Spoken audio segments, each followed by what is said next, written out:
Woke up late, charts on fire, red and green like a funeral pyre. Discord screaming LFG, but my portfolio's haunting me. Spiked my coffee with regret. Last night I longed to break out bet. Now I'm broke, not broken yet. Just one more pump, I won't forget. Buy high, die huddling. The 10 brain dopamine's controlling. Ride the whale or get wrecked clean. This crypto dream's the guillotine. Fake guru with 1,000 subs showed me coins in shady clubs. Promised moons, Lambos and jets. Now I'm left with JPEGs and debts. Scalped my soul in a 5-minute chart. Market dumped and it ripped my heart. But I'll reload, I'll play to win, even if I lose it all again. Buy high, die huddling. Gas fees burn, but I keep rolling. FOMO's gone, greed's the king. This crypto dream's a punk rock thing.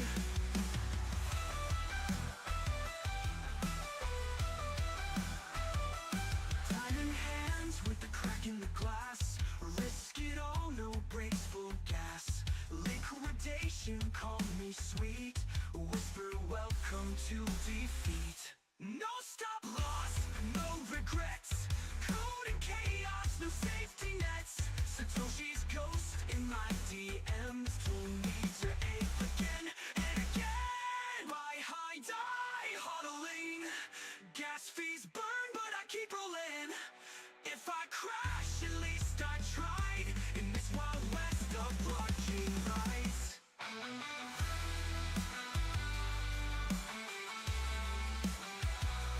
I'll be trading till the lights go out. Charts are noise, but I live for the sound. One candle spike, and I'm back in town. Crypto's a fight, and I'm 10 toes down.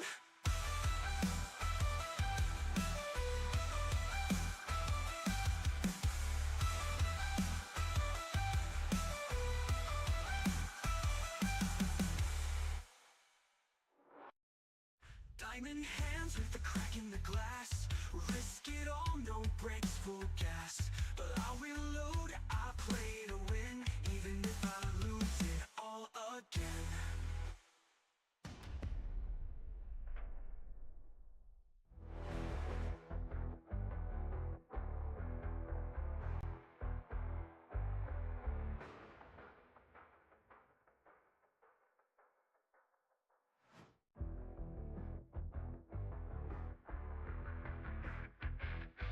Woke up late, charts on fire, red and green like a funeral pyre. Discord screaming LFG, but my portfolio's haunting me. Spiked my coffee with regret. Last night I longed to break out bet. Now I'm broke, not broken yet. Just one more pump, I won't forget. Buy high, die huddling. The 10 brain dopamine's controlling.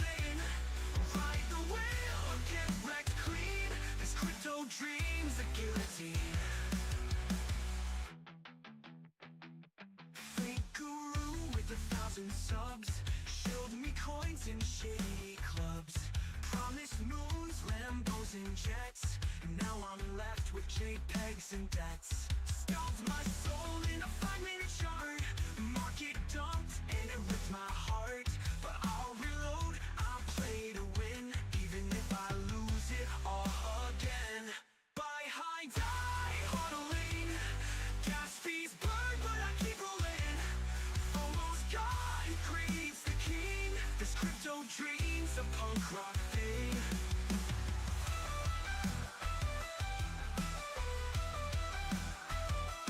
Diamond hands with the crack in the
Diamond hands with the crack in the glass. Risk it all, no brakes, full gas. But I'll reload, I play to win, even if I lose it all again.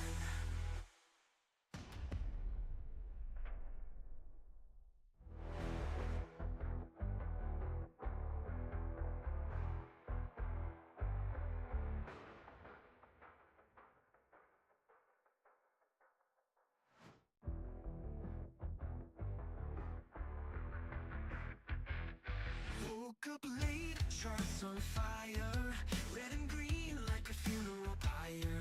Discord screaming LFG, but my portfolio's haunting me. Spiked my coffee with regret. Last night I longed to break out bet.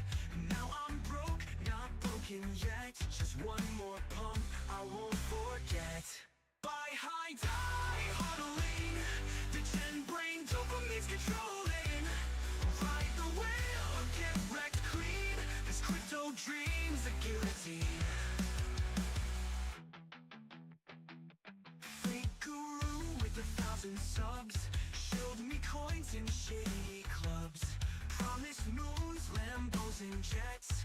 Now I'm left with JPEGs and debts. Scalped my soul in a 5-minute chart. Market dumped and it ripped my heart. But I'll reload, I'll play to win, even if I lose it all again. Buy high, die huddling.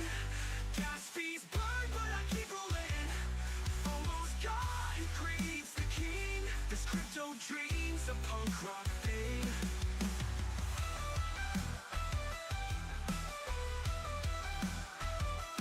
Diamond hands with the crack in the glass. Risk it all, no brakes, full gas. Liquidation, call me sweet. Whisper welcome to defeat. No stop loss, no regrets. Code and chaos, no safety nets. Satoshi's ghost in my DMs told me to ape again and again. Buy high, die huddling. Gas fees burn, but I keep rolling. If I crash, at least I tried. In this wild west of blockchain rights.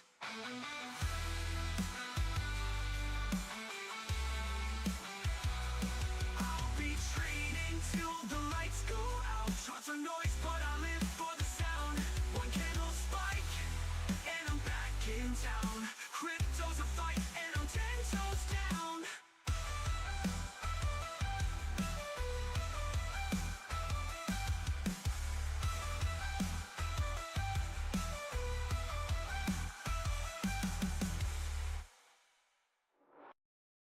Diamond hands with the crack in the glass. Risk it all, no brakes, full gas. But I'll reload, I play to win, even if I lose it all again. Good morning, guys, or afternoon, depending where you are.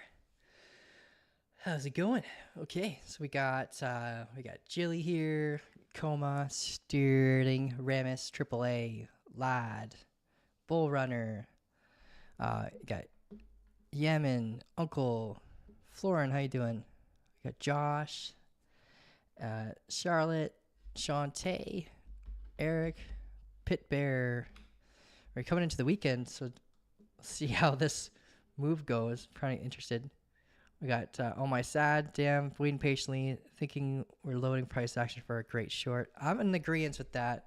But yeah, it just kind of sucks that a lot of people might have missed the pump. But I don't think that this is the end of the bear market conditions. I think that, yes, we could see a potential flip on the higher time frames, like the 6 hour, 4 hour. But after that, even if we do get that high, I think we're going to pull back. And I'll go over that today too. Giveaway for me today. I need it. Liquidated by this pump. Liquidated. Man. I hate hearing that word. Super cycle? LOL? Question mark? Maybe.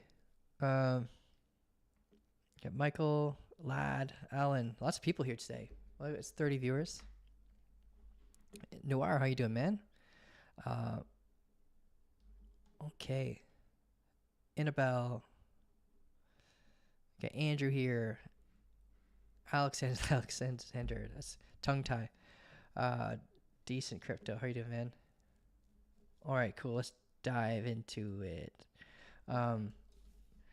So Bitcoin right now is in an area of supply. So we're at a critical moment where we should be preparing for shorts. And I say that in a way where like it's kind of more of a macro condition based short. So yesterday we were trying to prepare for it, and there was I think we did it through Ethereum, where we got a short that was cut around the Valley area low. We had to get out early.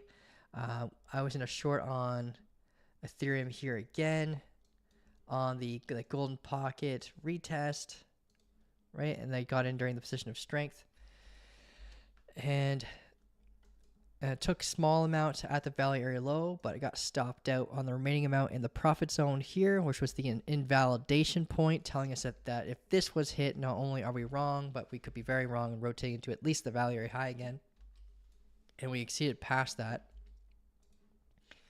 But yeah, you guys can write the word giveaway and it'll be added to our system. I already got it connected and ready to go. So I'll do TA on a few assets. I got 5 assets I want to go through really quick, and then we can go through the giveaway together. We'll be giving away a $6,000 account to Klein funding. We'll be giving away $100 worth of karma, and we'll also be giving away a strategy indicator, so you guys can get access to that. I'm still working on the automation of the strategy indicator so that when you're an existing member, you get access to it. But until then, I'll be giving it away on Fridays. I'm hoping to have it all ready by the next giveaway, though, so that members will automatically have access to it. Over the week, I've created 2 indicators that I can share with you guys during this live. And the 2 indicators that I created today this week are free, so you guys can all get access to it. But I'll go through that shortly. But yeah, going through Bitcoin, we have this supply. We're at its equilibrium point right now, which is think of it like the center point of this order block.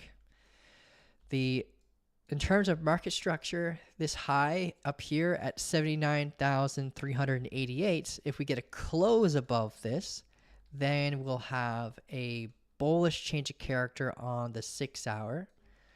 And the 4 hour will flip bullish by then as well. So we'd no longer finally be trading, well, at least for now, won't be trading internally anymore between this high and this low, the moment we potentially get a close above here. But until then, that's a strong high, and that we should assume, until broken, that we'll have resistance prior to it being broken. And we have the 4 hour, we have a deviation of a local valley area, we have the deviation of a macro valley area, right? So the conditions are there for a short. We have a fairly subjective trend line here that can be adjusted quite a bit, depending on how many touch points you're trying to aim for and all that kind of stuff. But we're at an area of interest for shorts based on that momentum as well. We are breaking macro momentum, but that also is a little bit subjective. Like you could adjust it a little bit here and there, try to sync with the current structure. So it's just a matter of if we confirm at the top here on the lower time frames, it'll help validate our positioning of this trend line. And this trend line's been holding us down since the all-time high. So think of it as the macro seller's momentum. And with the confluence of us up being in a supply zone and the 4 hour order block, we should assume that we should be preparing to go down from here. Because if you're not in an existing long position, you shouldn't be jumping into longs here anyways, right? This is where people who are in long should be thinking about closing their positions, not entering new ones. So don't FOMO into the green candle is basically what I'm trying to say. If we somehow magically break through 79,388, we could see some buyers volatility come in, and when we could go as high as 83K, 84K before hitting your head in a scenario like that. But it's very, very, very common for us to have like pullbacks after a change of character occurs. But right now, basically from this moment up, we should be looking for market structure to dictate the resistance. And once we get that, then we can be jumping in on short and then looking for the newly created strong high as our stop loss suggestion. On like the 15-minute time frame, like we're above the orb, we're above VWAP. We got a strong deviation away from the VWAP. So if we get a pullback, like a 2-candle consecutive pullback, and then a higher high, generate a strong low, that could act as our key level to prepare for shorts when broken, right? Unless you have other rules that might help apply for shorts. That's what I look for when we're in areas of confluence like this. It's like my last final rule when we get that proper positioning for shorts. So I'm in bear mode where, like, obviously the market's very bullish right now, but I'm in bear mode. I'm preparing for the contrarian entry, the reversal structure, now that things have gotten pretty overheated to the upside. Ondo, also, I want to talk about Ondo really quick. Like, we already got that pullback structure that we'd want to have, right? We got the 2-candle consecutive pullback. We've already got the higher high in the form of an SFP, but it still evolves our key level. We're at a value area high. So if I were to zoom out on this thing in a moment, and zooming out, this is an area of interest that we've been looking at for shorts for, like, it's been ranging here for 76 days. We did fully mitigate this supply right here during this moment, but it doesn't mean it's not an area of interest to prepare for shorts, especially when we're at a value area high like this. So we can see that we can still consistently had resistance here. Like, one positive outlook when we're looking in terms of, like, if you're bullish and you're in longs, we did break this momentum after getting an inverse head and shoulders at this value area low.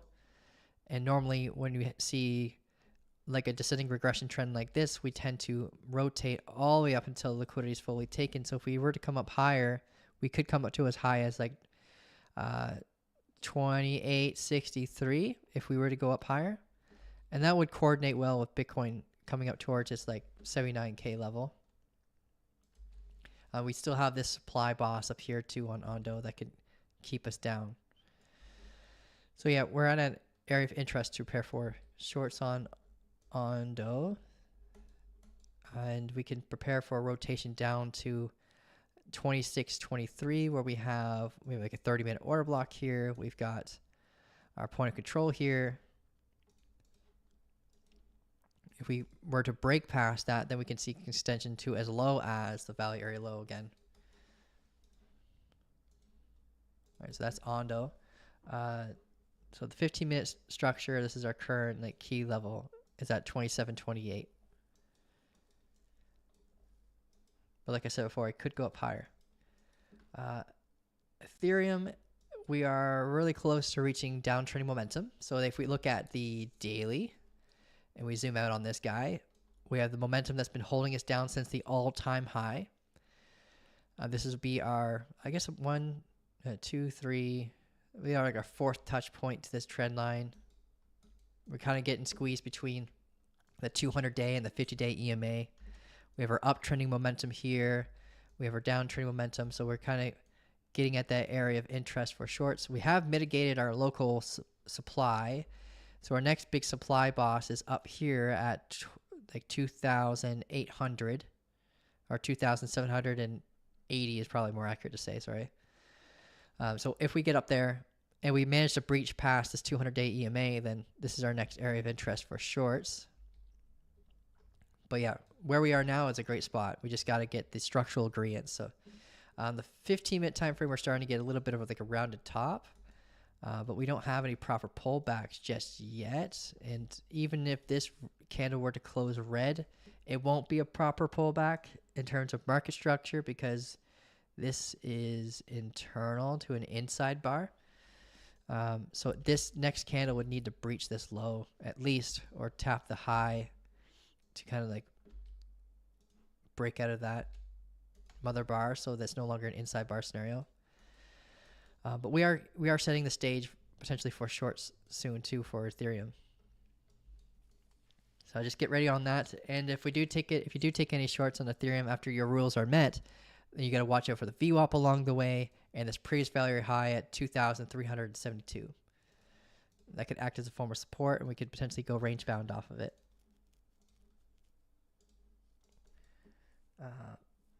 Now we're looking at Dogecoin.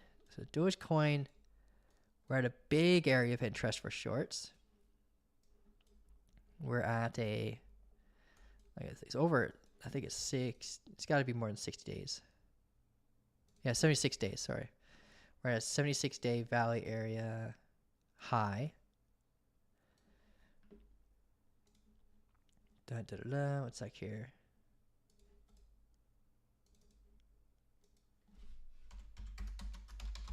There we go. So this is a big supply boss that we're coming in on now. We got a 3-hour, a 5-minute, an hourly or block cluster all inside this red zone. So we can anticipate that to act as a form of resistance. We just got to wait for structural agreements, right? Because if we don't get that structural agreements, then we'll just see breaks of structure, continuation, posture, right? And the next big boss after this, if we break past 10,493, we see that act as support, large double bottom, we'll be watching. This is our next big boss where we have supply here, which almost is pretty much fully mitigated, but we have big supply on the floor here. Kind of matches that ceiling of this red box zone that got drawn here.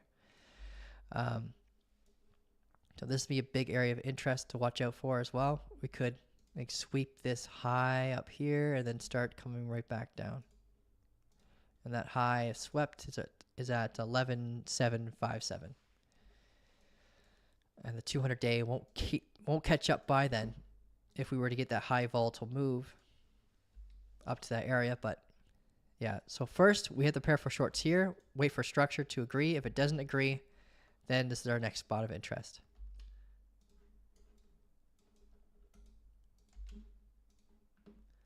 See you guys throwing in the giveaway word there.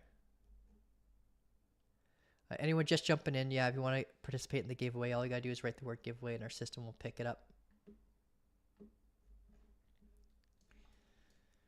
Looking at Dogecoin at lower time frames, we got, we currently have a key level right here. It's really steep on the wick side, so we need a full body candle close below that.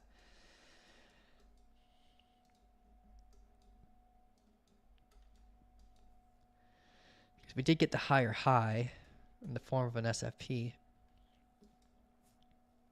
And right now we're creating a potential order block. We got 10 minutes until confirms, but if we do get the order block, this candle needs to close below this wick. Speaking of which, I got an indicator here created for you guys. It's free for you guys to access. It's a multi-time frame order block indicator. It has quite a bit of features in it, so you can look at, it'll auto sync to time frames, and it will allow you to select which time frame you want to have on your charts. So you can choose 5 minute, 15 minute, 30 minute. You can literally adjust to any one you want. 4 hour. It has interval levels like 20, 50, 80% line. There's a lot of debate around which interval levels you should use, but I recommend 20, 50, and 80. You can choose between solid, dash lines, and style and stuff like that. You can adjust the opacity. It'll tell you when they're mitigated to help reduce noise. Because a lot of order block indicators are noisy. They will. So basically what you're seeing on screen is what you'll have access to. And it's completely free. I'll give you guys the link here.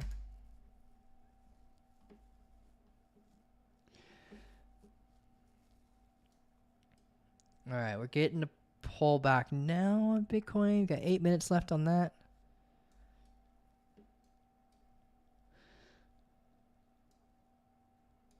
Still waiting on that structure to paint. Solana just had an SFP, and it's at a really critical level too.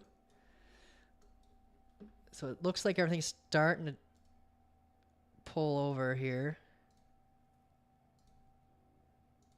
Right, so over Solana, its confluences, we're at a 70-day Valley area high.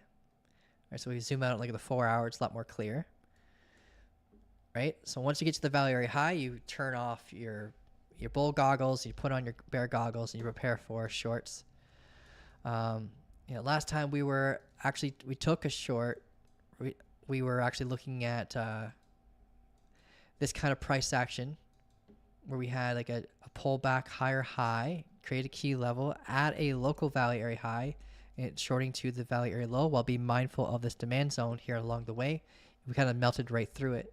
So we can delete this line now. We don't need that anymore. But like based on the current price action, it's very similar.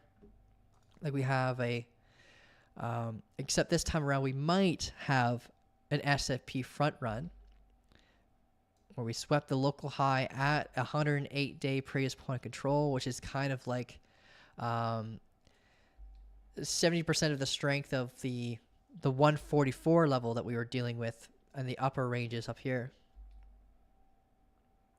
The key level that we can watch out for right now is this low.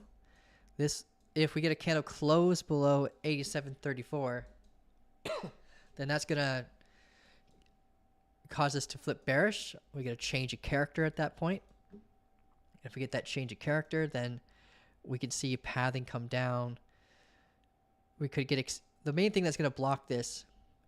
Well, the bounces that we've occurred here is mainly as a result of like us testing these previous highs and this little demand zone that we've built right here. So if we get a close below this and get acceptance into this demand and mitigate it, then it's going to be a lot easier for Solana to have a continuation down. If we get acceptance into this Valley area, then we get an extension target to this Valley area low at 82.87. If we get to 82.87, I expect a pullback, likely to hit our head off the 70-day Valley area high, point of control, where we then lose this momentum that's been holding us up since 78.53 and begin that full rotation from its Valley area high, its macro Valley area high, up here down to here at this Valley area low. So the similar conditioning to what we saw here for a short down to here, but more of a macro scale from here down to here. But when we're looking at macro picture stuff, you have more barriers you should be concerned about along the way down that you have to watch out for. We can map out our newly formed order blocks from here to here.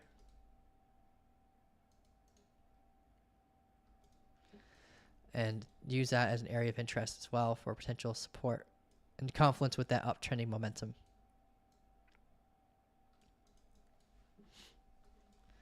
If we were to breach past this point of control, yeah, we have a big area of supply up here where the floor is at this Valley area low, like 99, 93. Basically a psychological level as well, $100.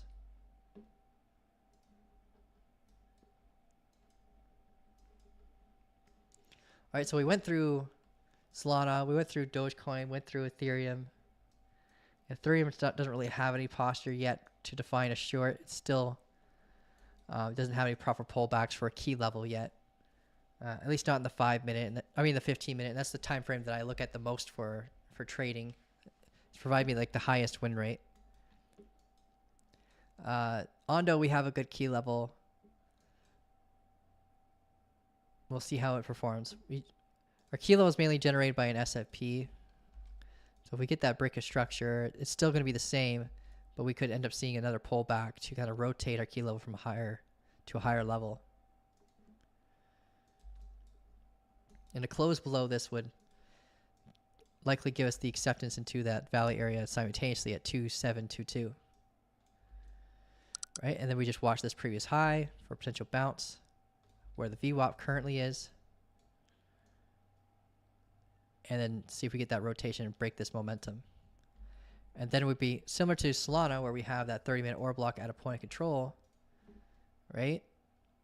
At 84.66, Ondo's got the same kind of thing at 26.25. So that confluence should be monitored. because it could induce a bounce. And they got multiple alerts going off right now, so it's... I don't know if you guys hear that on your side. But still no reversal structure yet on Bitcoin. And Bitcoin's kind of the boss of all the moves. All right, cool, guys. So, yeah, we talked about a little bit on BNB too. And BNB is like the asset that no one talks about that does extremely well. Like the last time we spoke about it was during this big short here. So we'll see what kind of picture it paints again. We're looking at some key levels for sweeps at $652.80 and $656.40. That could keep us from getting any higher. If we do manage to break past these areas, then we have supply here at 66.3, and it goes to as high as like 675. So this zone of interest, you could box this zone too. It makes it a lot easier for you to prepare.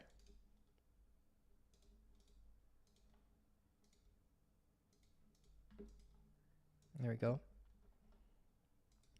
We can delete this orange line. It's not helpful anymore. But yeah, same with a lot of the other assets. We don't have like a proper consecutive pullback just yet to define a key level. We could be getting it now. We're 1 minute away on the 15-minute time frame, and then we can get that higher high and then define this as a look at the key level. And we're at a 95-day value or high right now, but our local one, it's about 60 or 75 days. So it's kind of matching the previous range that we've been in the past if we zoom out on this. So this is the behavior of this valley area.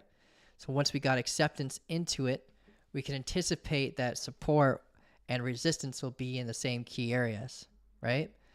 And what kind of happened here with this valley area when we got down to these key areas, this being the valley area high, this being the valley area low, right?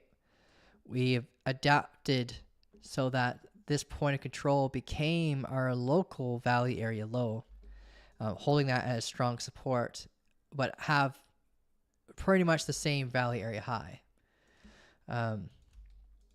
So this confluence data really helped us prepare for like where support was going to be, where resistance is likely going to be if we were to get acceptance to this area as a range.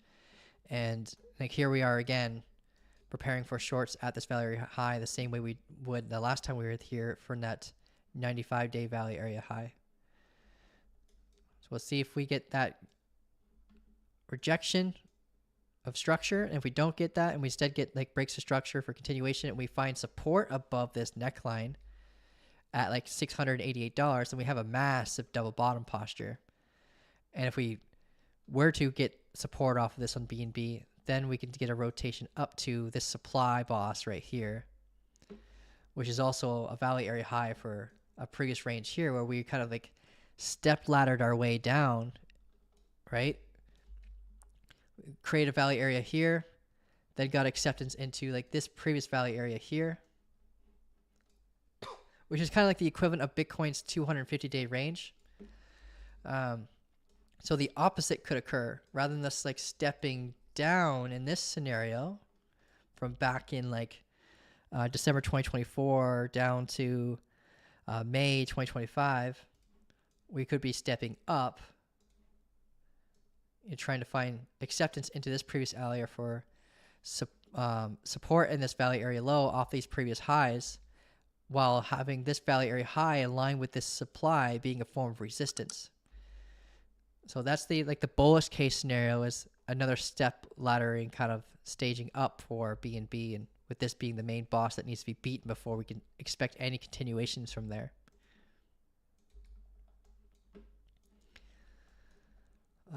Going back to the 15-minute, but yeah, the 15 minutes is a really good strategy to help dictate, or time frame to help dictate when the reversal is going to occur.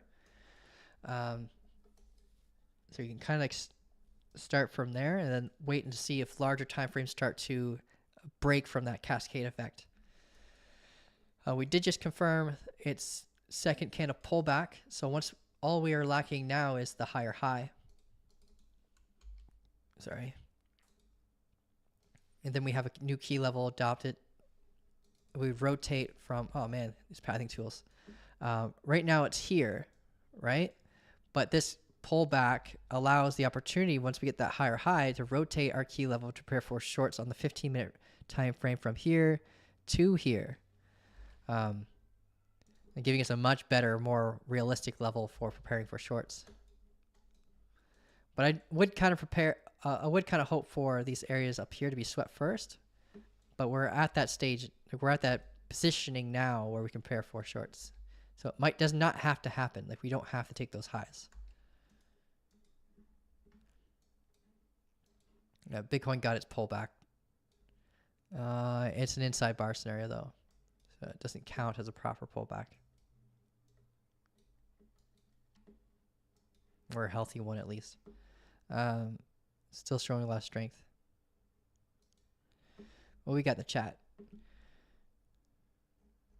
Oh, lots of people. It's Alex O'Crypto. Give him away. Touch me with your voice. How you doing, man? I got otter gangs in here.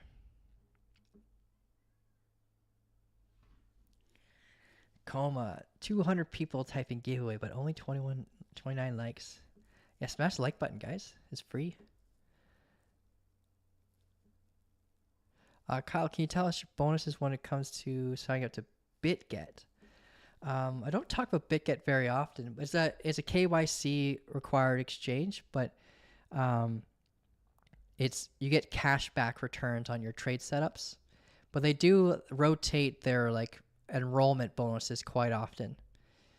Yeah, if you shoot me a message, I'll see if I can find you anything through them. But I work a lot more closely now with Blowfin, Bitnex, and Weeks. How am I feeling? I'm feeling a lot better now, man. Yeah, on Wednesday I felt pretty rough. My kids had a fever, so they were away from school, and then I got whatever they got, and it was like a muscle thing. Like I didn't have a fever, but my muscles were just brutal, like really sore.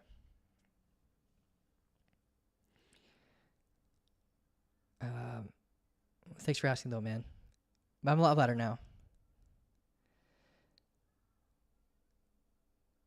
Can we cross-reference those likes with the giveaway? You know what? I could probably integrate that so people would have to like and write the word giveaway to help combat the potential bots. Because the one thing I'm worried about is bots.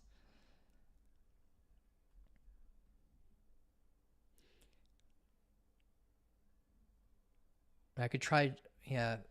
It's kind of over the top, making like a security system for a giveaway, but you could do some kind of IP tracking system. So if they're using the same IP address, anyone's using the same IP address could be flagged as a bot.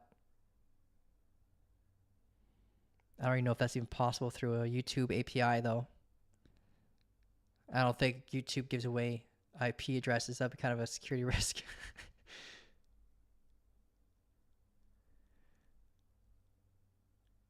Is Bitcoin going to 80K today? Question mark. It is possible, but we don't have any reversal structure to dictate otherwise, right? Right now we don't have any proper pullbacks on the 15-minute. On the 5, we have a few, right? So on the 5 minutes, this is our key level where we start to flip bearish at 77K, or if you want to be exact, it'll be like 76,970. Like close below that would make us bearish, and to get acceptance back inside the orb would likely give us a rotation down to the orb below and the VWAP, where we have to prepare for a potential bounce off of that. Yeah, it's very possible. It's a strong high though at 79,388 on the 6-hour time frame. So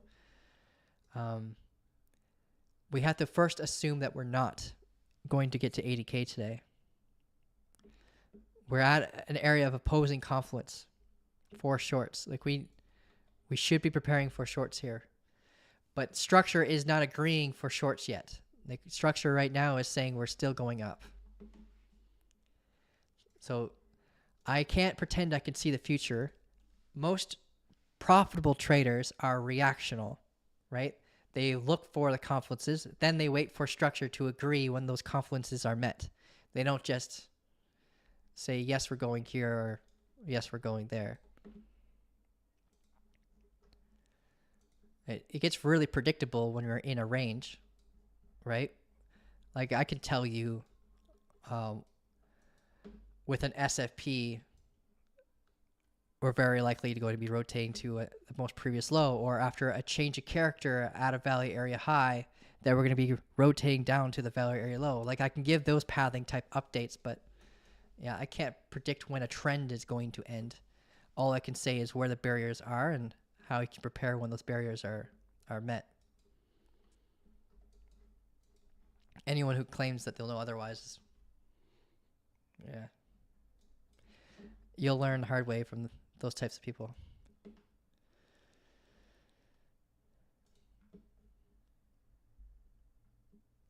I think Sunday is negotiating meetings again.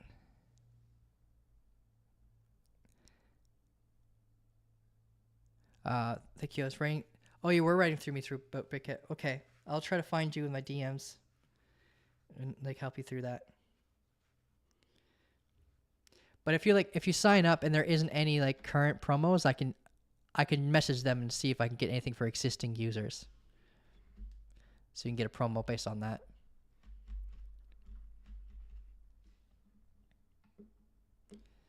Until then, yeah, you can, when you sign up, you definitely get a cashback reward. So every time you enter a trade or close a trade, you get a redemption based in the form of USDT back to your funding wallet. So the fees aren't the true fees. You're actually getting charged a lot less on your trading fees. But BitGet's, what you should be focusing on the most when it comes to picking exchanges is like which ones are the safest, right? And which ones have like really good reserves. And BitGet does have really good reserves. All right, guys, I think we're ready for the giveaway. I'm going to pull it up now. We got 71 viewers. A lot of people are saying the word giveaway more than once. It does not enter you in more than once. Please don't give away to a bot. We have a verification system for that. So if a bot wins for any reason, we'll know. And then we'll do the giveaway again the same day. I'll just have it announced in the Discord that the winner was not qualified. Right, so I usually, yeah, let's get this ready now actually. Control A, Control C.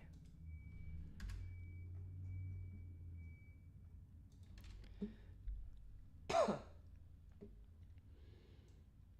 right, so the first winner is going to be for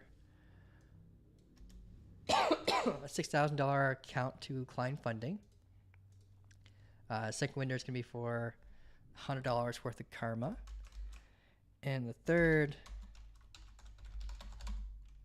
is going to unlock all of any strategy indicator we've ever create. So a suite, I'm working on a suite system so that like members will get access to it. Strategy suite.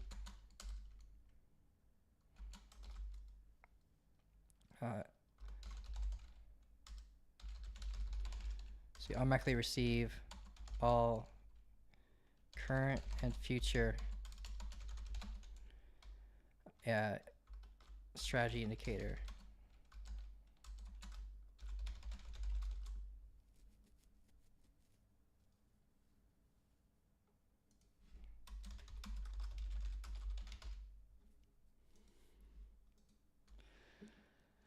Okay.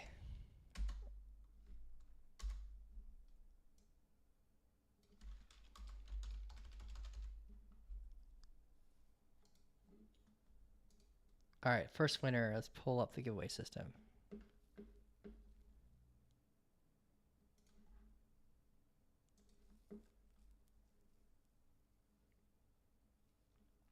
Zergy. Congrats, man. Or woman.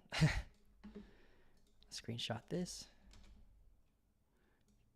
So Discord member, standard member.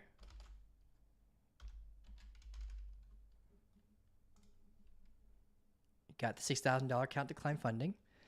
I'm working with Klein funding, so you guys get access to their new Clio system too. So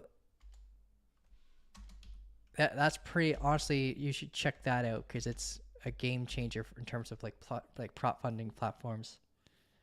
They're asking me to make a video on it, so you'll probably see a video on it on YouTube soon. The next winner is gonna be $100 worth of karma. Sunny, congrats, man. All right, Sunny won. You definitely deserve it. And Sunny, as soon as he joined, he's just been like pedal to the metal, like on the learning side. He's in like 90% of the calls.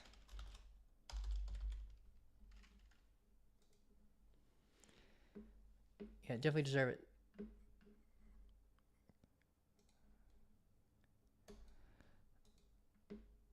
And he's in almost all these lives too. He's probably here. I think I saw him in the beginning of the... It's hard to tell now with all the noise. Everyone writing the giveaway. There you are.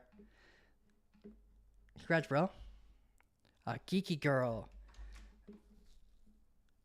Geeky Girl, you're newer to the server. All right, cool. You won, yeah, Geek Girl won our upcoming strategy suite. So right now it's just one indicator, but I'm working pretty fast on them. Like basically using 3 different forms of AI to make the indicators faster. So all I really got to know how to do is fix the bugs, and once the bugs are fixed, then it's out. And being able to back test through the deep back testing rather than just doing the manually reporting that I used to do, it's so much faster. It's incredible. All right, congrats on the winning there, guys. So we got Sergi, Sunny, and Giga Girl. All of them are members again this time around.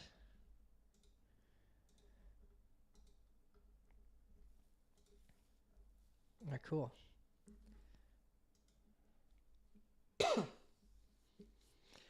Hey, good girl. Yeah, she's from WaveCypher's community too. Shout out to WaveCypher. Yeah, they definitely deserve the win. I'm gonna click enter, press post on this. You guys know what to do. Basically, just go over to the support ticket section, claim your rewards that way, submit a ticket. I'll buy the karma. I'll send it to you, Sunny, and then Zergy. I just need you to send me the create the account using the link that we provided, and then you just need to send me the email you used to sign up. And for the strategy stuff, I'm gonna be figuring that out as I go because I have never done something like that before, or I'm new on that side of the fence when it comes to TradingView, adding a strategy indicator in someone's account. I'm sure it's something I can just easily Google and figure it out in a millisecond, but I probably will need your username on TradingView. Oh yes, Jilly's friend, Geek Girl. Jilly's actually the one that brought her in.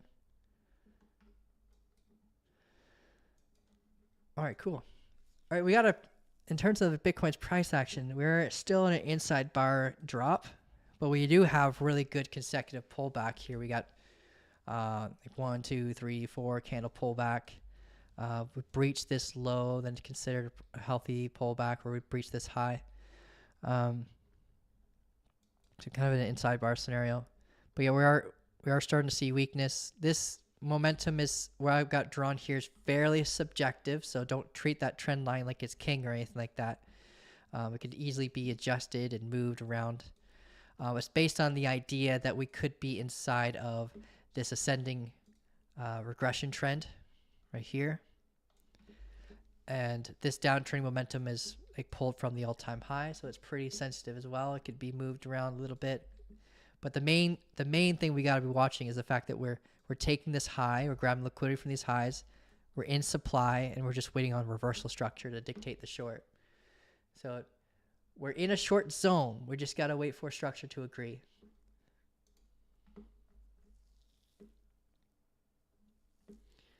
Let's see.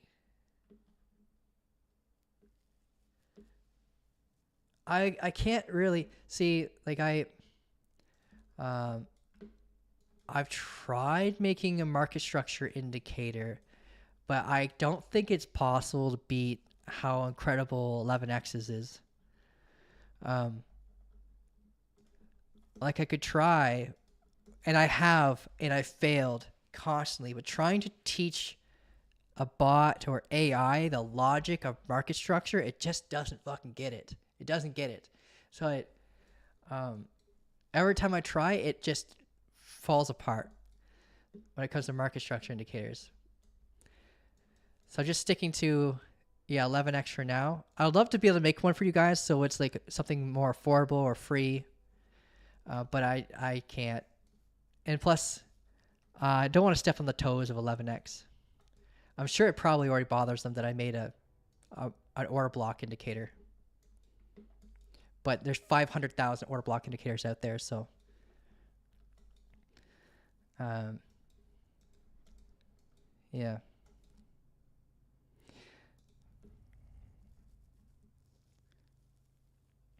Yeah, there's payouts on Klein. You can actually jump into their server and like check out. YouTube entry is not included now, Kyle. No, they're included. They're definitely included. It's just the members have a higher ballot access, so they get 3. It's just been 2 weeks in a row where there hasn't been a YouTube winner.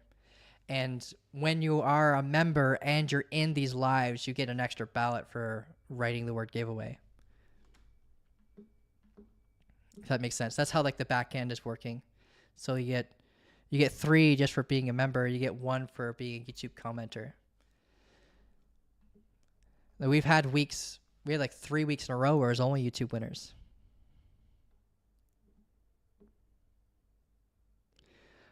Decent Crypto is saying you can create anything you want just by explaining it to Luxog with Quant. Quant is one of the ones I use.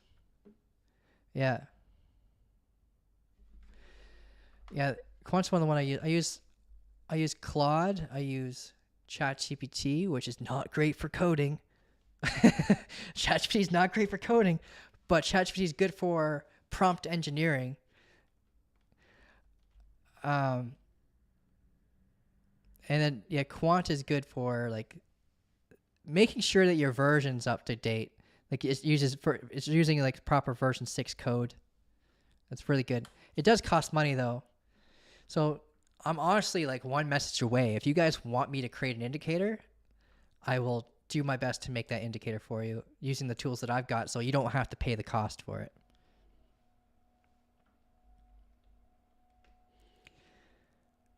Kyle, don't teach AI market structure, bro. We'll be doomed. That's true. That's true. That's a good point.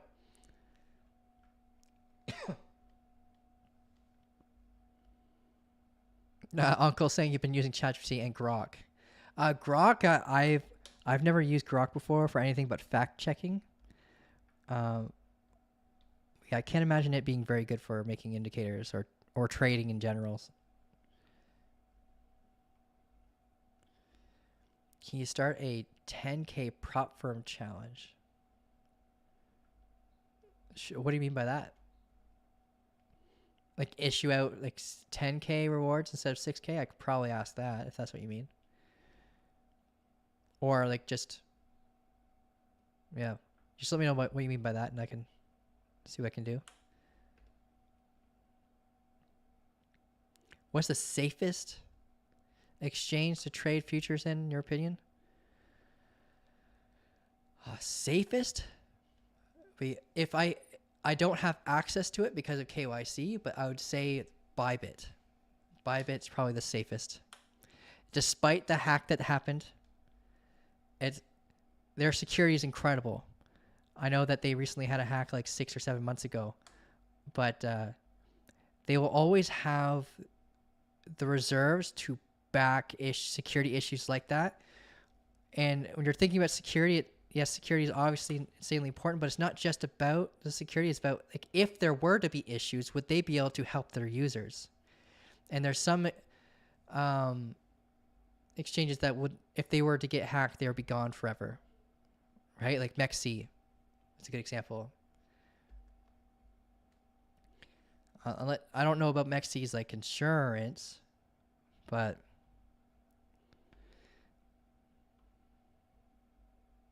you sent me a Discord. Cool. Trump's speech at 2 p.m. Eastern. Oh, that's good to know. And so be aware of how that could impact where we currently are too. Right? If there's some kind of speech and it ends up being something bizarre that could coordinate with our positioning. If the Orange Man's friends jump into a short 15 minutes prior to his speech, then you know something bad's going to be said, right? Not being political, but that's what's been happening a lot lately. Can we check XRP? We sure can, yeah. So XRP. We haven't looked at XRP since the 2nd of April. Let's take a look. Last time we were looking at XRP was for this key level for longs at the value area low. It came up, we hit our half the POC, and it came up through here, broke up, got to the value area high, got to our hourly order block confluence, kind of went range bound after that. Finding support off this key level would dictate a big move up. Here we kind of didn't get the higher high, failed. Here we got the divergence, came down to retest the value area low again. Oh, we're getting acceptance into this macro value area again. All right, awesome. Okay. We got the rounded bottom, like parabolic curve structure right here. All right, these usually come with strong exhaustion when they top out, meaning they'll be aggressive drops. If you get the reversal posture, of course. We just recently swept these two highs. We can adapt our fixed range volume profile pull to the current price action from this range that's we were range bound from for about 48 days. So we can have that inclusion now to where we currently are. We'll delete this. We can delete this. This was probably helpful for a brief short. Delete this value area data. Okay, clone, we'll move this over here.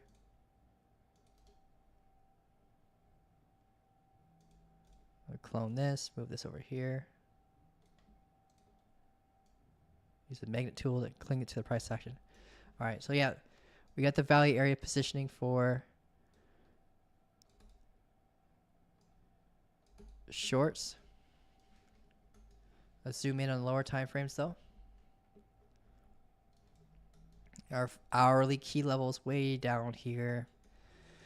We'll probably get a pullback prior to that level being broken.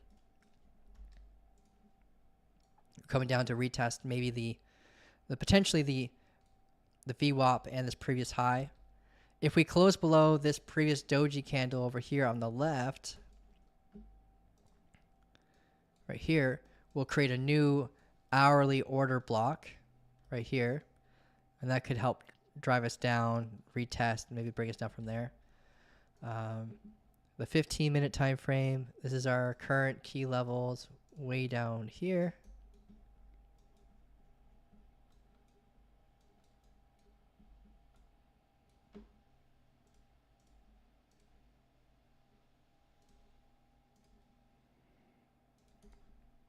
Oh, my bad. Our evolving momentum here. I don't know why that keeps happening. Let's see.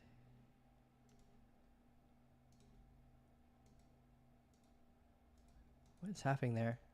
I don't know what button I pressed to allow that, but I'm interested in learning how to undo it. Okay.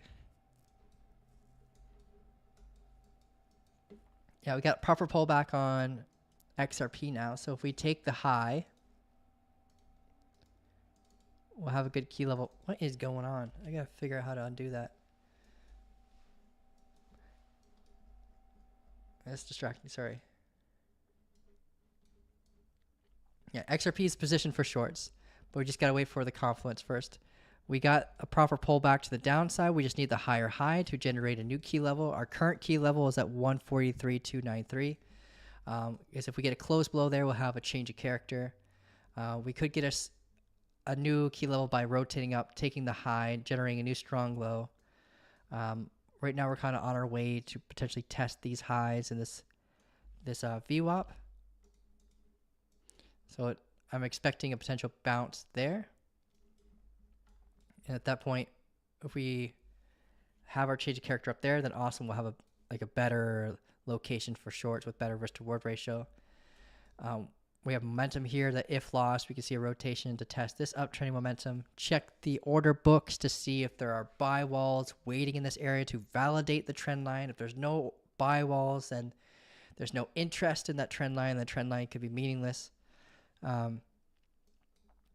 We have a little bit of demand here, but our next big area of interest is at 135, 136 area. If we do get that acceptance to the value area and start to rotate down, that's a big area of interest for a bounce. Bitcoin's, it's kind of hitting his head. Ethereum starting to roll over. Dogecoin's actually about to get a change of character if we close below here. So it's kind of already starting to go bearish. We could still find support off this value area high and these previous highs, but maybe see something more dramatic like this. You kind of want to have Bitcoin agreeing with you on this one because like Dogecoin's got a lot of pairing liquidity with Bitcoin. So if Bitcoin starts to come up, then Dogecoin's going to go up with it. Solana, it's got an SFP here on the hourly. It's a doji SFP, so those ones are hard to trust. So what you would want to see for more follow through, and it's, yes, you're sacrificing some gains, but you're doing it for the sake of like a safer entry. But if you get a close below the doji, then this becomes, it has more conviction, and you can use this as your stop loss or invalidation point up here. You'd have to watch the VWAP along the way down, but it is suggesting a target of this low right here. So this could be the front run to a potential change of character on Solana, and that move can start bringing us down to, like, the lowest point would be like $80.23, but you'd have to watch like the opposing confluences at like the value area high at 86.08 and at 84.98.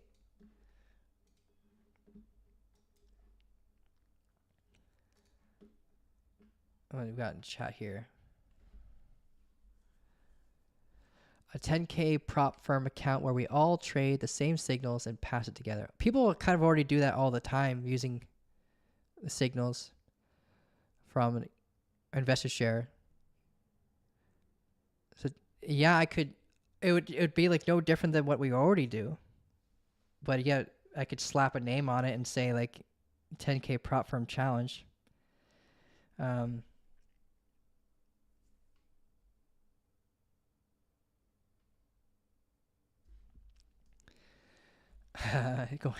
Yeah, I kind of agree. You'll buy a 10K price. Okay, proper.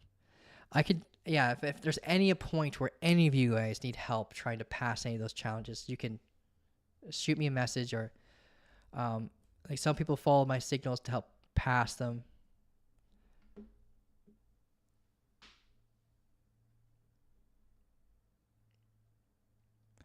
Can you give us a link to the 11x market structure indicator? There isn't. There's here. I think it's under trade. It does cost like $600. That's the downside. Trade. I think Sterling will be able to grab it faster than I could.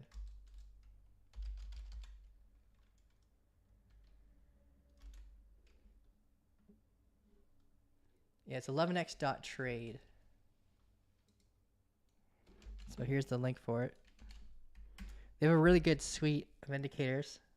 They got their own order block indicator. They've got this market structure indicator here. They have you can use the affiliate code InvestiShare and get 10% off. But yeah, this is their stuff here. Yeah,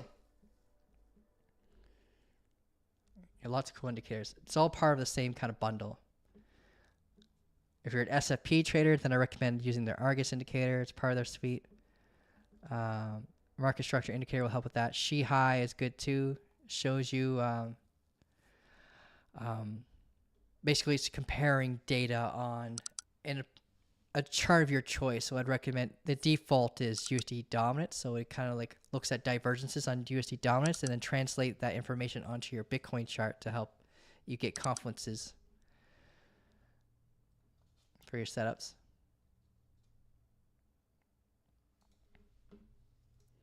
And just by joining the server, like our investor server here, when you go under unlock indicators, you get access to their risk management indicator for free. So you just go over here, you click submit your username, and you just type in your TradingView username, and it'll get added within a week or so. I think they're working on, they might already have it automated by now, but if it's still manual, it might take about a week for it to get added in total.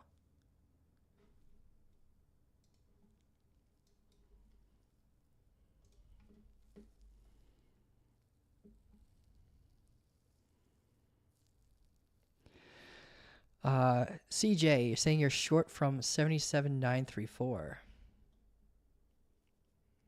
What did you use for?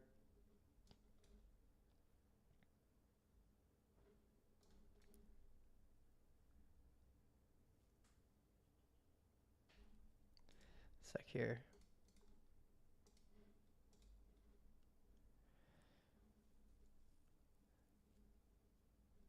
Yeah, your stop loss should be at 78.55.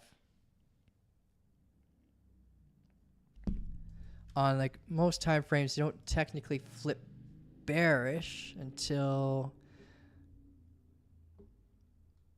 we take this low at 76,960. So you are front running structure.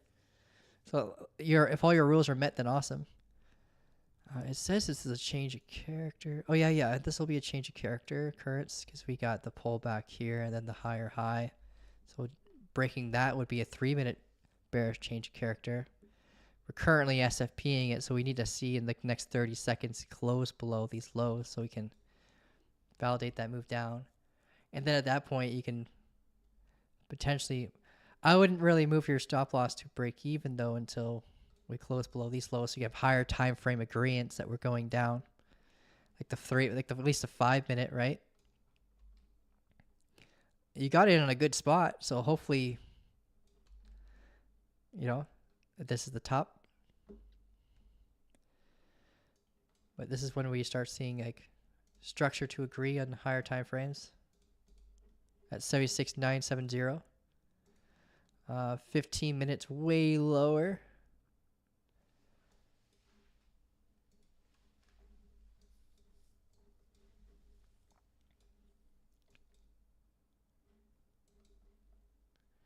But yeah, the invalidation point on the 3-minute is this high at 78.50. We could easily take that still because the higher time frames suggest that we're still going in an uptrend. And we just SFP'd, and the SFP generates a technical target of that high. So just be cautious, man. Got a 3-minute order block that we're coming out right now. We just mitigated one recently over here.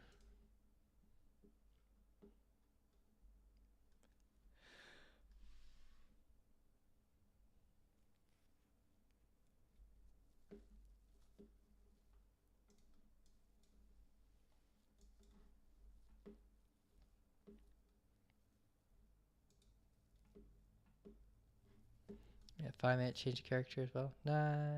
Not yet. We had a 5-minute flip on the, so we had the pull back here, but we didn't take the high, right? So when you have those scenarios where you see your consecutive pullback rule being met, but we don't take the most recent high, generating a new strong low. When this gets taken and it's not a strong low, then it becomes it's known as a flip instead. So like, or what you can just easily call as a descending double top. It's the ascending double tops that you see that actually give you the change of character. So our change of character right now is down here because we had that was most recent pullback and higher high to be taken. Pullback, higher high was not taken.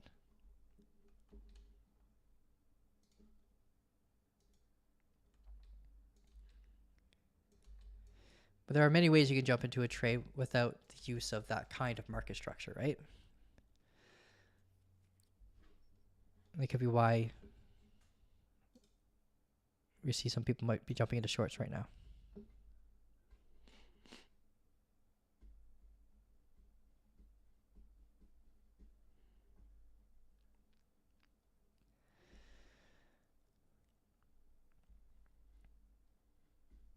CJ just said you just finished your own Market Cipher B version from scratch. That's perfect near the real one. Not the garbage vermin versions. Yeah. Yeah, man, that's the crazy thing about AI and like being able to use it to help you code your own indicators these days. You can have things made the way you want it as a trader. Like what would you like to see in an indicator, right? Like I'm not bashing Market Cipher's indicator because I've known it helps a lot of people be profitable. It's not one that I personally use. I don't need it. It doesn't really affect my win rate when I used it.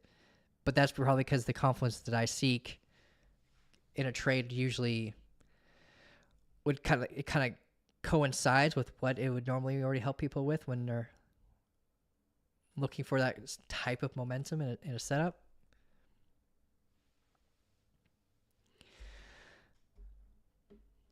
Yeah, we could look at Uni.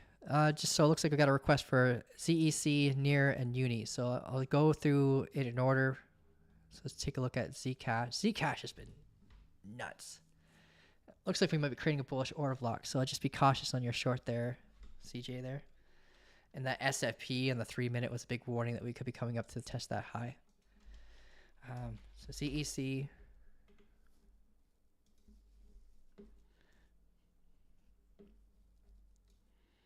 Yeah, last time we looked at CEC, we were looking at shorts. It's so upside down. Like we're looking at this thinking long now. And so we had this. We did do this short here, and we got out. Man, was I ever in like this hopium stage that this could be a really big short, but it got. We got stopped out here in the profit zone, off this candle close here. And yeah, but I was really hoping for this. We get a close below here and see us get that higher probability rotation to lower levels, but this thing just kept going. We had a new key level create itself here when it was around here at the time when we got this SFP warning us to be coming down to these lows. Then we get the change of character. We pulled back a bit. Wonder if anyone got in on that golden pocket. That was probably the best entry. Enter here. Stop loss up here. We were targeting like these recent highs to be tested on Zcash. And we kind of like stabilized support off that for a little bit, but then we kind of like fell down lower. So we can delete all this noise now. It's not helpful anymore. But what we can do is draw new momentum from here to here. You see that it's been broken. We had our bullish change of character during this moment when we got the pullback, higher high taken, right? We had a pullback after that change of character occurrence, which is really common after a change of character. Didn't really give us any like gold pocket or 786 confluences. Maybe I don't even see us maybe surpassing the 886, but we didn't take the low. So if you use the strong low as your stop loss, you would not have been stopped out during this pullback phase, but at any point during this pullback, you could have entered using the strong low as your stop loss, or entered like some people do, depending on the situation, got in right when it confirmed, right? So right when the candle closed above this high, use this as your guard. And if you're in the trade still, the only place you could really rotate your stop loss to is from here to here. Like, 'cause there's no like higher high or proper pullback since this explosive move up. We have supply here mitigated now. We have this little supply guy that kind of helped us down there. So right now what I'm doing is I'm eyeballing a location to see like what would be a healthy spot to do a fixed range volume profile pull. And like based on the price action that we have, like this is kind of like acting like a form of demand, helping hold us up a bit. So I could use maybe a fixed range volume profile pull from here to here, but it's going to be kind of young because it's more trend based, right? It's very trend based. It's not very range bound. Like from here to here, it's fine. But when we look at the fact that we kind of use this valley area low as resistance and came down from here, what I would like to see have happen is the price actually kind of creep up a little bit before trusting the valley area data, like, or having that as an inclusion into the zone.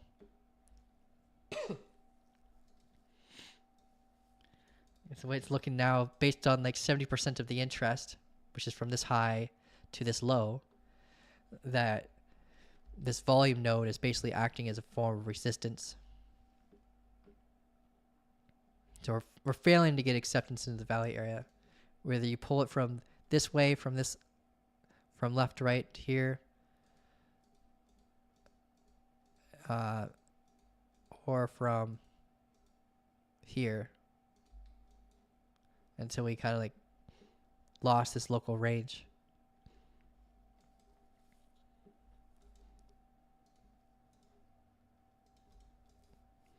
So yeah, for Zcash right now, it's actively bullish on the 15. On the hourly, it's bullish as well. It just recently flipped bullish. It's kind of pulling back after that change of character, similar to what we saw here in the lower time frames, like on the 15 minute where we flipped bullish here and then we had that pullback, giving us like an ascending double bottom. And like we flip bullish here and we're kind of getting that pullback. We could pull a fib from the low to the high in preparation for like maybe a 618 tap. But at that point, you'd have to use the strong low as your stop loss down here if you're going in on something like that. Because you're getting structural gradients on the hourly, but after just hitting a valley area as a form of resistance, it's kind of sketch. So I'd rather you already be in an existing trade, like from here, and stop loss down here, and then like waiting for the high to be claimed to rotate your stop loss, and or hope for the high to be claimed. It's looking a little weak right now. But Zcash likes to surprise us. It does have relative strength. Like the positives are that it's mitigated its supply over here. The positives are that the structure is bullish, that we're above VWAP. We broke momentum. We just have a really violent move down so far after like accomplishing all that. So like when I go to pick my assets and which ones I want to trade, like this is be the ones I would currently wouldn't want to touch. Like maybe at this point, when we had this change of character, I'll be looking for setups from that moment to here. But after it's ran away already, it's a little sketchy. It's long bias, but yeah, I wouldn't want to short it either. Its macro positioning is pretty crazy. We had that violent move after this squeeze, right? And with all the governments and the privacy issues going on, Zcash is gaining a lot of people's trust as a tool to help. It's not even that, if I were to be honest, it's not like the best privacy token out there either. Like if you want real privacy, then you should be looking at like secret networks. But be careful when you dabble into secret networks and you transfer funds into exchanges, because sometimes you get flagged and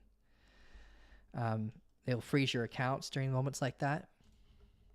You can interact with it inside the internal ecosystem of the centralized exchange itself, but bring it from the DeFi network into a centralized network sometimes will have your account frozen. So just be aware of that.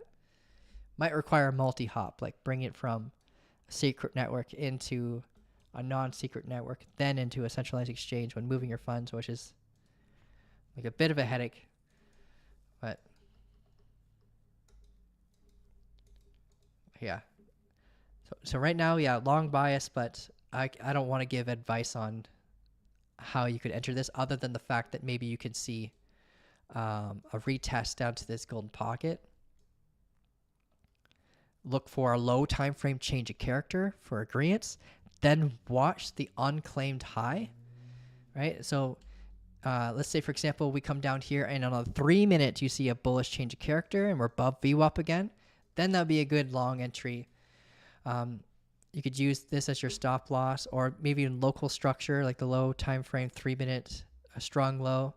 And then you have to watch the unclaimed high here in hopes that it breaks. Then you get the acceptance into the value area for a continuation. And then the continuation target would be around $379 or $380. So that's the best entry criteria that I could probably give you based on what we're currently seeing right now, because it's so whipsaw-y on Zcash.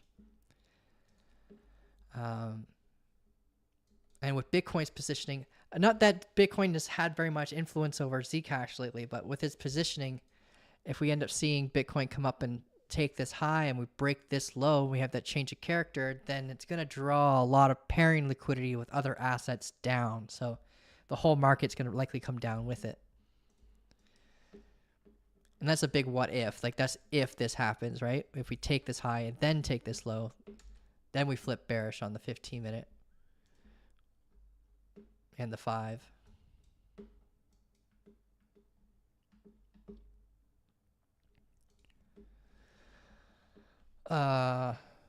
Okay. Another request is after Zcash is near, Uni, and then Chainlink. Near is next. I used to look at Near all the time. We had a member that used to request to look at it all the time, but not anymore. We haven't looked at it since January 6th. Like 4 months. No, I don't want to do that. Oh, what was this indicator? What was I doing with this? Power band. I think someone asked me to look at it. It's very glowy. That's pretty, but I don't know. Let's zoom out on this thing. The daily. Man, this thing's getting wrecked. Is that? No, it's not price discovery.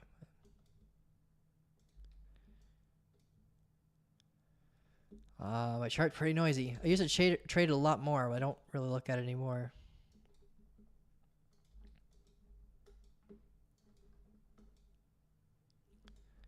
It's internal. The price action is internal on the daily between this high and this low. We did have that internal bearish change of character, and we're retracing back upward. We're kind of breaching this 786 now from that internal high to this internal low after we flip bearish. When we're bearish, we have that change of character. You want to pull your fibs from the high to the low. So when we have price action comes up, you're looking at areas of stressor levels of exhaustion, right? And when we're bullish, it's the opposite. We're uptrending. You want to be pulling fibs from the low to the high to find key levels for longs. And that's what we're looking at in a macro scale right now for Nears. We did get this higher high, this low taken, sorry, after we got this higher high. dictating that we're flipping bearish, but we had this demand here that kind of held us up, inducing a bounce. So we can look at stressor levels like this or supply zones that in this case we just melted right through. We got supply here that over like 50% of it's been mitigated.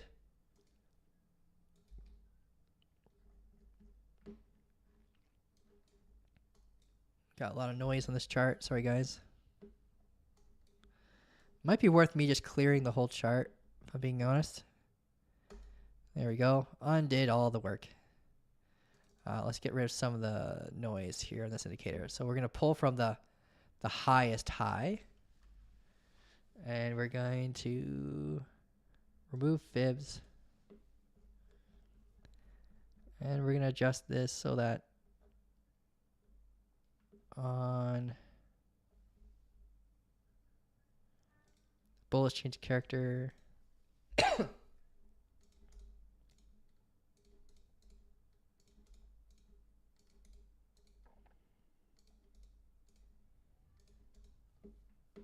There we go. That's cleaner. Let's draw momentum. Evolving momentum here. Our previous value area.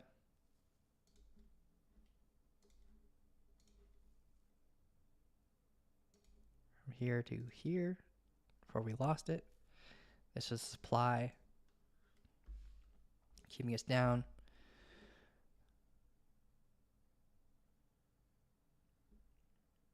And we got value area from here to here.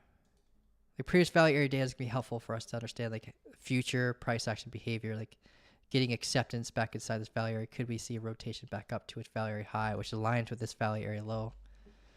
And trend-based reversal moves. It's a little awkward climb up here though. So here's our little supply boss that we've been fighting.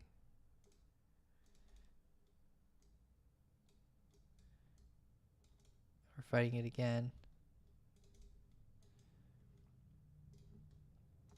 Mark our wick level high.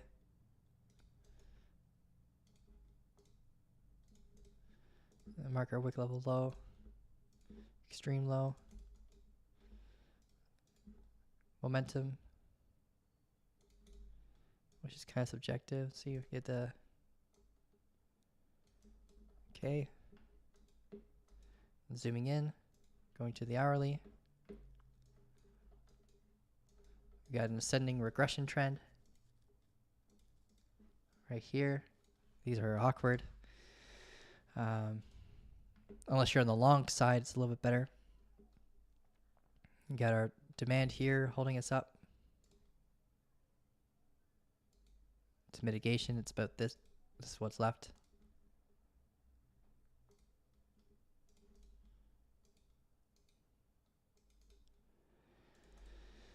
Send it back. Key level right now. We flip super bearish here. So we have our bearish change character on the hourly. Let's go to 15 though. We just recently had an SFP, or we're awfully close. That might be equal highs. Equal highs is also a bearish thing, but SFPs come with knowing that liquidity was likely taken, like stop losses, liquidation levels, stuff like that, which is used as an exit tool for market makers. So if you see equal highs, yeah, they're a really good confluence for trades, but me personally, I feel more comfortable if the high or the low is taken. If you hover your mouse over top of the candle, you'll see on the top left-hand side OHLC. That represents open, high, low, close. So when you hover your mouse over top of the candle, it'll tell you when its high was reached, where its high was reached, and it was high. It was at 144.2. And then you want to put your mouse over top of the other candle if you're not certain if it was taken, and it was also 144.2. So these are equal high candles. So if you don't want to zoom all the way in and try to figure out like was that high taken, that's one quick way of doing it. Just putting your mouse over top and then just comparing the two candles and the data that's showing up here. And like a lot of the indicators that you see today they're all using the OHLC data to help generate the moving averages and the VWAP data and all that jazz. But yeah, it's in an area of confluence for shorts as well. It's in a regression trend, which is actively bullish, but they statistically break to the downside because they take liquidity from the upside and they keep stacking more and more and more to the downside. So it's just a matter of trying to get in on the high side of the regression trend and preparing for the rotation down to its most recent demand zone, which for it right now is at 131.9. But if we mitigate that and we lose this macro momentum, we could start a more macro trend back down to these lows. Like it'd be worth drawing a valley area from this demand forward. From here, I just grab a fixed range volume profile. We mitigated a lot of it, so we can have that in its inclusion, or most of it at least. You see we're at its local value. Obviously, we'll be at its local value high at that point. We have this internal momentum that you can draw. So what I'd like to see have happen is maybe this high being taken or swept at least before dictating reversal, so you can have that better risk-to-reward ratio, get a little bit of deviation above its local value area high that it's been ranging within for 46 days now.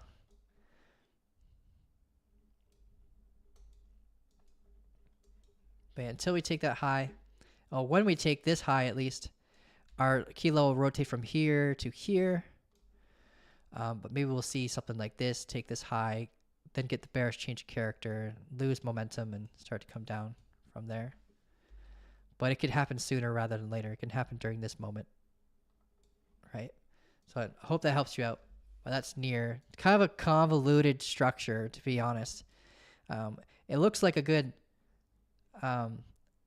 level locally to prepare for shorts, but it's very ping-pongy between the value area high and the POC. So if you've taken any trades already, then just be cautious that we could find support at this POC. But if we close below here, then you would have a stronger position of strength for the move down. But you can screenshot this, or you can grab the link inside the Discord for this chart. I hope that helps you out. Bitcoin is still slowly creeping up.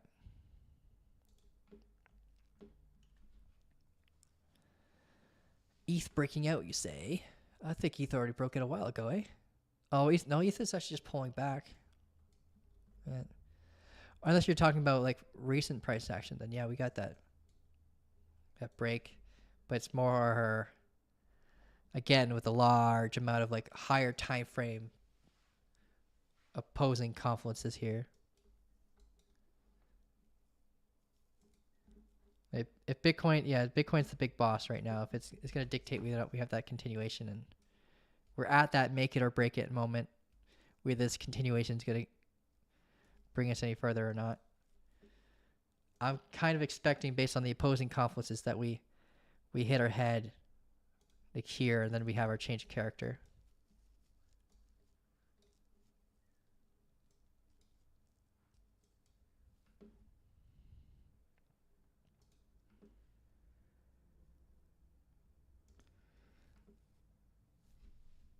Request to look at Uni and then Chainlink. Uni, we're talking about Uniswap, right? I haven't looked at that since December. December 29th. Uni is it's a good asset to short. Yeah. It's like, even in areas of demand, I'm not going to long this thing, but I will short it in areas of supply because of its tokenomics are just, it's made for a long-term downtrend. You can zoom out on this thing. it has a really, really aggressive supply issuance system. So, and I believe it doesn't have a cap on its supply either. So it can keep going in a forever downtrend. And I'm wondering if these DEX tokens are just going to eventually just create a whole new smart contract and press restart like Matic did, right? And just, I don't agree with that, but yeah. Yeah, we had this massive head and shoulders. Not really coming in for much of an uptrend, but we broke this pennant, and then we, failed to create the higher high. We got to the value area high. We hit the golden pocket. We had supply zone test, and then we came down from there. Now we are obviously going to be trading internally because of this ridiculous wick from the October 10th crash. Like, I don't have to check with assets to know that that's the October 10th crash, because everything looks the same. This is our macro momentum right now. We have evolving momentum here, which was broken. We have internal momentum that was also broken. So it's like it's starting to flip bullish. But like I said before, like, this is not an asset that I trust for longing, like, ever. It's kind of like Dogecoin, where you'll catch me shorting it, but you'll never catch me longing it, just because I know what's going on in the background makes me biased to only short. And for Uni, it's like its utility is great for people trading in the decentralized space, but its tokenomics is what scares me, because it issues out a lot of tokens to provide rewards through its LP providers, right? So because of that, unless they have a much, much better, more improved buyback mechanic system, which I think needs a lot of work, this thing will maintain a forever downtrend. Like, macro wise, if you're thinking about an asset you want to hold 10 years down the road, would you want something that deflates or grows through adoption, or would you want something that inflates and still drops even during adoption? And that's kind of like Uni's got this massive uphill battle it has to fight constantly against its own tokenomic system.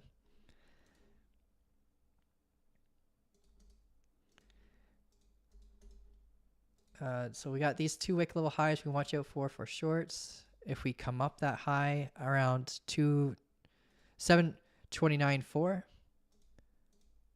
And I'm sorry if I'm like bashing your favorite asset or anything like that. I just want you guys to know, like, a big part of like investing in the crypto space is being aware of its tokenomics.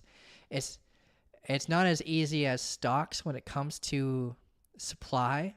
Like, supply is usually fixed in stocks. You only really see a change in it when it comes to like inverse splits and stuff like that. But with crypto, their supply is constantly evolving and changing, which impacts its price. So, like, right now with Uni, let's zoom a little bit more again. We could pull a fixed range volume profile from this supply here, which is mitigated during this move up to where we currently are. We're breaching past. We got 3 areas of interest within this value area: here, here, and here. We got acceptance into this area with this break of structure. We're now currently fighting against the 50-day EMA, which is close to the ceiling of this volume node. So just be aware that this is kind of like an area of interest. If you were to localize these as their own value areas, we're basically at like a previous like value area high, right? Or getting close to it at least. So you got to be mindful of that fact that we might not reach as high as like 3.833. But if we do, that'll be a great spot to prepare for shorts. Or even if we manage to make our way up to like 294 or 429 or 458, these are great spots to prepare for liquidity sweeps that could generate a really good position for shorts too. But right now it's actively bullish. We have this uptrending momentum here. We could zoom in. We have evolving momentum kind of picking up. So the pace of the buyers are speeding up. Undo that.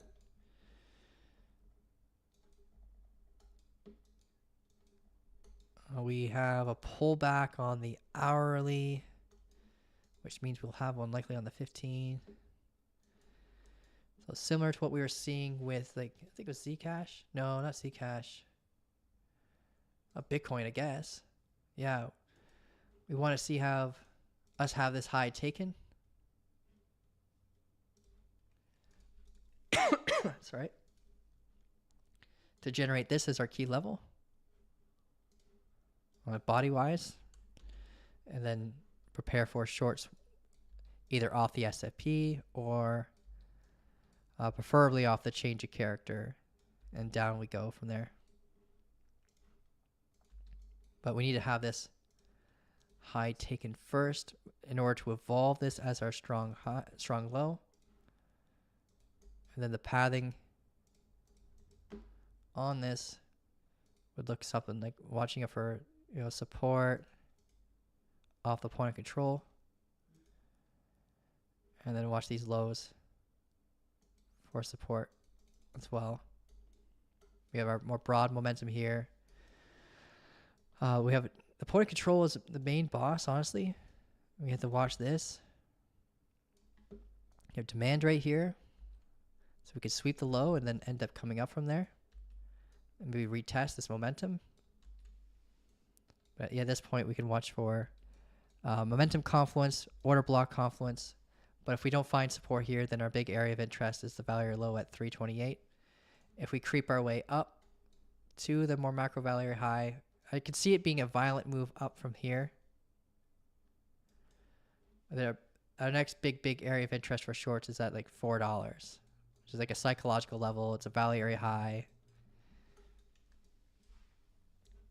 We can look left over here, see these areas of interest for supply.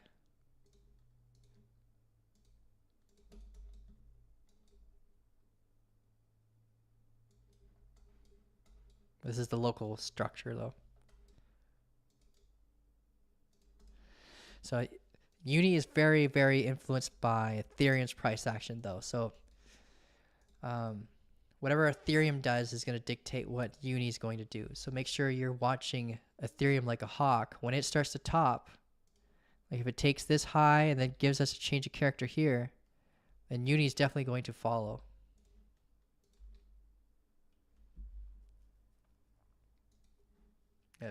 Bitcoin got that break of structure, so even if it SFPs here, that this is our new good key level to prepare for shorts off of. So we can rotate our key level from here to here. So what you would want to see have happen for Bitcoin is a candle body close below 77,386, and then you use your strong high as your stop loss, which would currently be here, but it's not confirmed yet. Like we could still creep up a little bit. And I'll give you guys a signal when I jump in on the short.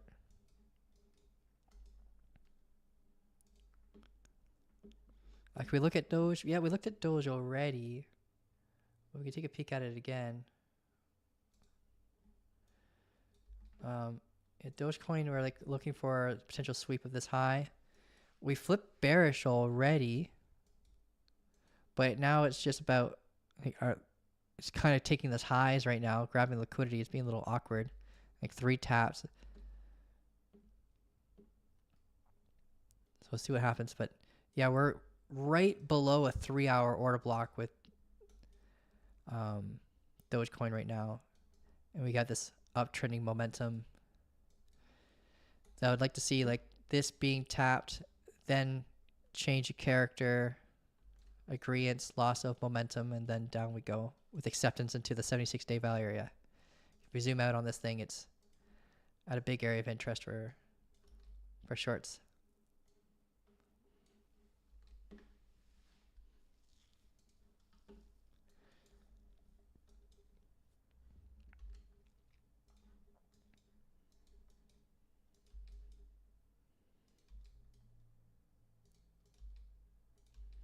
Chain link request was one. Link. I think the last time we were looking at link, we were looking for a squeeze event. And yeah, we're looking for something like this off of its regression trend.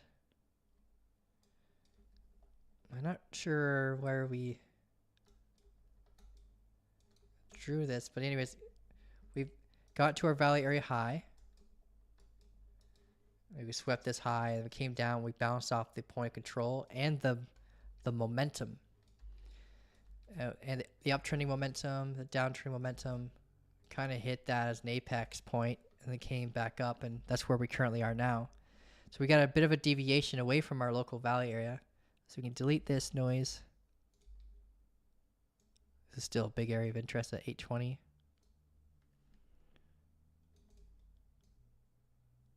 Kind of breaking this regression trend to the upside. We can mark this wick level high. We're inside this supply zone now, where we currently are.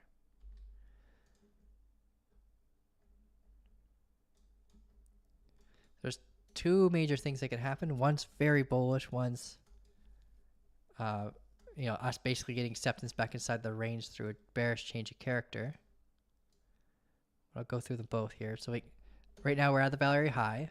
So if statistically we range 80% of the time, so we got to prepare first for the bearish case scenario because we're at a value area high, the top of a range. So at $9.34 right now on the hourly time frame, that's where we'll flip bearish. We could have a pullback prior to that, then a higher high, then a new level for a change of character. But right now it's here, and this would come with the confluence of acceptance into the value area and a potential rotation down to as low as the value area low, while being mindful of demand along the way, right? But yeah, these are a couple of your barriers you can be watching out for. These demand zones, POC, demand, hourly order block along the way down.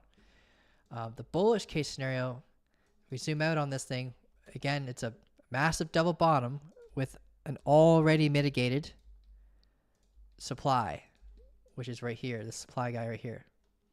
So we've already mitigated it through this moment. So if you think of it like armor, this is the sword that's already kind of pierced right through it. So it's going to be a lot easier for price action to go out of this range and then get acceptance back inside of a previous range, which Chainlink loves to do. Once it gets acceptance into a previous range, it'll stick to it like glue, and it stays there for a long time. Like 60 days is the average. It'll stick to a value area. It makes it a very easy asset to trade if you're a range trader. So what we're trying to potentially see have happen is we get this double bottom break and we get acceptance into this value area around $10, we can start seeing it rotate between $10 and $12 again, with the supply being right here between this previous point of control and this previous value area high. So we'd be basically getting acceptance to this value area again, where we used it as support, and currently resistance. So what you'd want to see happen is, if you're in an existing long, you want to see acceptance into that value area through a break of structure to then begin to prepare for it to rotate to its value area high. But I would recommend to prepare for it to hit the point of control at 1133 if that bullish case scenario does occur, because it's the floor of that supply zone. So it would likely hit our head here. And depending on how long it takes us, we could hit this downtrending momentum and confluence with that. And then, prepare for us to go range bound between the value area high and the value area low again. So similar to, what was the other asset that kind of looked like that? Was B&B. Yeah, B&B was kind of getting ready to staircase potentially up to a previous range.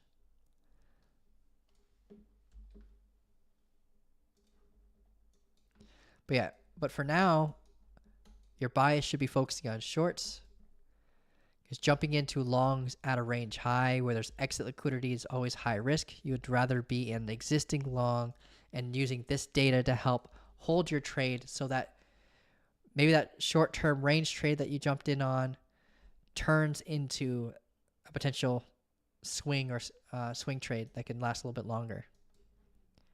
It's moments like this that are like more critical for knowing when to hold your trades if you're already in an existing long position, and knowing when you're going to be invalidated. And like right now, that invalidation is at like $9.34 for Chainlink.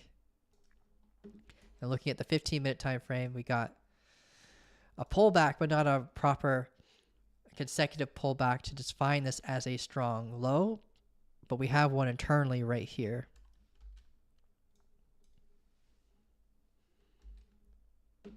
Yeah, hope that helps you with Chainlink.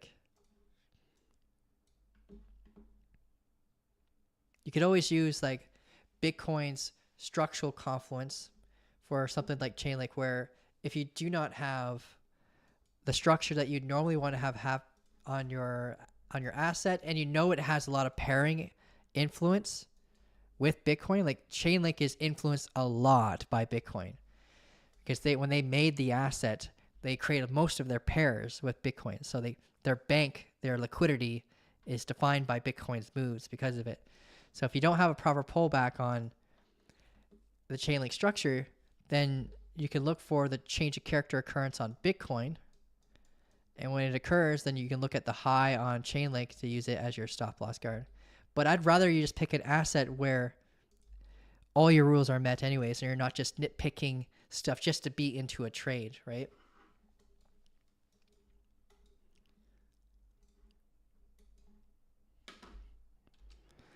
My thoughts on VeChain. Yeah, I could look at VeChain. I think I got a VeChain chart. VET. I guess I don't. I was a big holder of VeChain in the past, so look at it on Binance. Let's get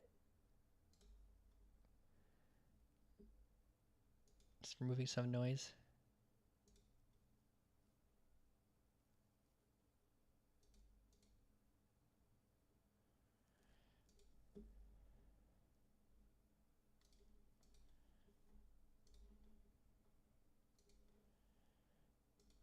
There we go. Okay. All right, so this is old news stuff, I guess. So we can delete.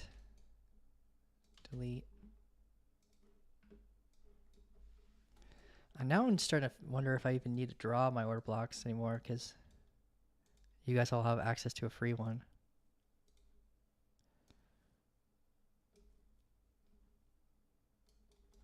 So VeChain has been in a range, a macro range, for 75 days, and we're kind of in the middle of it. When I'm looking for shorts, I always want to be like at a value area high, right? That's like part of my rules, and we're starting to see like VeChain like undercut that, right? We kind of tapped it here, but we undercut it here. We're seeing this downtrending momentum like squeeze this away from being able to reach that value area high location. So what I'd be mindful of is just like the fact that we might not get there again. It's at 7835. I'm not saying never. I'm just mean like right now, if Bitcoin is positioning itself for short, and it actually follows through with that change of character we're watching out for, then like VeChain's likely gonna follow suit and come down with it. We just had an SFP. It's like a local one on the hourly from this high here to here, and we got that bearish break below the doji, like giving us a higher probability of follow through to its technical target, which is right now it's here at 0.007184. We have our VWAP here with momentum here, so we could climb down, test that 50-day EMA, and that could interrupt its ability to hit that target, maybe give us a bounce, sweep the high again, or maybe even come up to this hourly order block and potentially mitigate that before going down.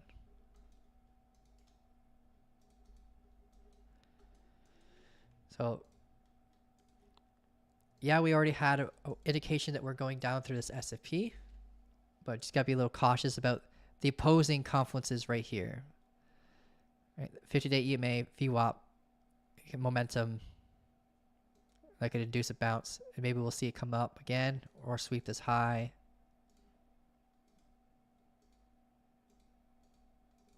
Or something like this. It's change at character level. We can look at the 15-minute time frame. We've already flipped bearish. Yeah, we already flipped bearish. We got the pull back.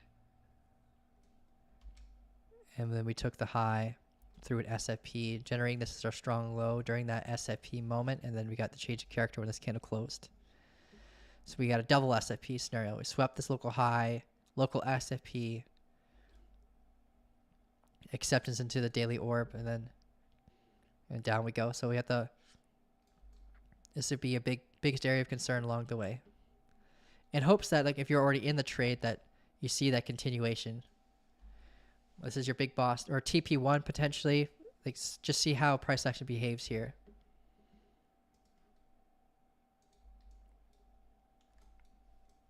And we're getting a bit of a pullback here, but likely to create a lower high. We'll see what happens. But at this point, if you get that internal change of character, then just watch out for your highs there.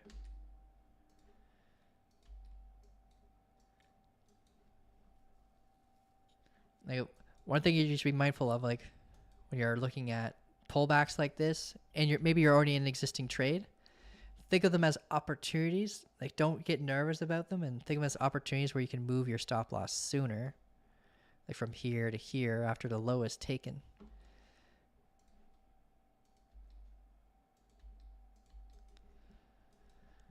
Let's be chain.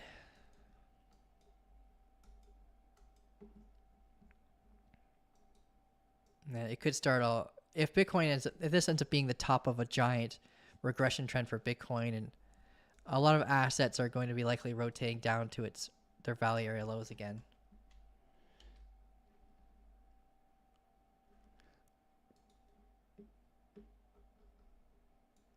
All right, break a structure. Yeah, there's nothing really yet to go off of. 77,386. It's our current key level now.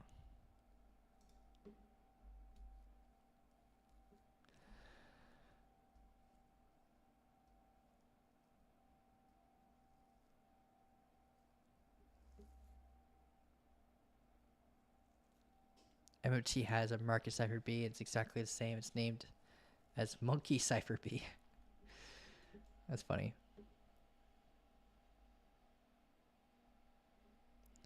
And that, a lot of people don't realize this, but that indicator was built for Heikin-Ashi candles. If you look at its code, it's interesting. All right, guys, I gotta go. We got a coaching call with David that starts in 20 minutes.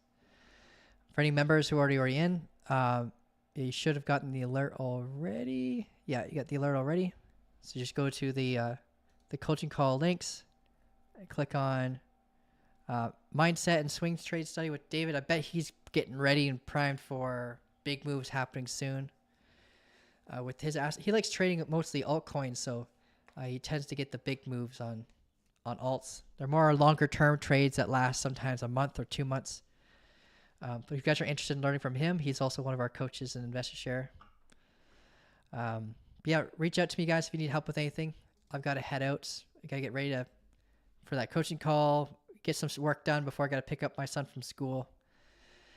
Congratulations to the winners for the $6,000 account to Klein Funding, the $100 for the Karma, and the strategy indicator. We're going to be releasing a lot of strategy indicators soon, all with like the ability to connect them through APIs, all with the ability to use TradingView's deep backtesting tool. And if for any reason you don't have access to TradingView's deep backtesting tool, we give out the results too. Like, you can ask us for any time frame or any combinations for any reason you might not have access to that tool. So we'll set it off to you, but it's got about the best indicator that we've got. So like strategy indicator that actually tells you when to enter, where to put your stop loss, when to exit. It so far has like a 56% win rate, which isn't amazing, but it's extremely consistent. All right, guys, you have a great day. I'll see you in the next live, which is on Monday at 10. I like to say 10:30, but it's like 10:35. But I'll see you guys then. Thanks a lot, guys. Thanks for liking. Thanks for sharing. Thanks for subscribing. I'll see you in the next one.